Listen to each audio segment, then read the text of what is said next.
ఈ ట్రాఫిక్ వల్ల నేను విసిగిపోయాను. అతని ప్రవర్తన వల్ల నేను విసిగిపోయాను. ఈ సమస్య వల్ల నేను విసిగిపోయాను.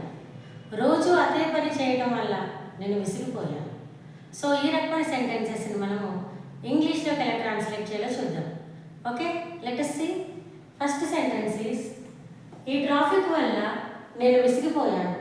ఈ ట్రాఫిక్ వల్ల నేను విసిగిపోయాను. I'm fed up with this traffic. I'm fed up with this traffic. ఈ సమస్య వల్ల నేను విసిగిపోయాను.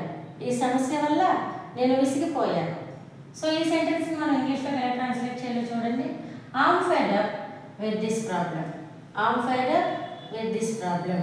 So let us see the third sentence. అతని ప్రవర్తన వల్ల నేను విసిగిపోయాను. అతని ప్రవర్తన వల్ల నేను విసిగిపోయాను. సో ఈ సెంటెన్స్ని మనము ఎలా ఇంగ్లీష్లోకి ట్రాన్స్లేట్ చేయాలో చూద్దాం. I'm fed up with his behavior. I'm fed up with his behavior. అతని ప్రవర్తన వల్ల నేను విసిగిపోయాను.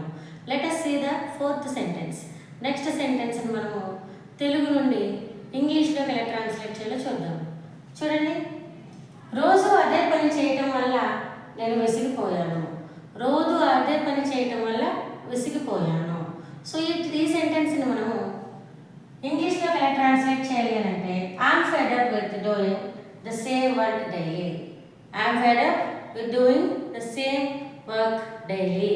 సో ఈ రకంగా మనము తెలుగు ద్వారా ఇంగ్లీష్లోకి ఈజీగా ట్రాన్స్లేట్ చేస్తూ నేర్చుకోవచ్చు.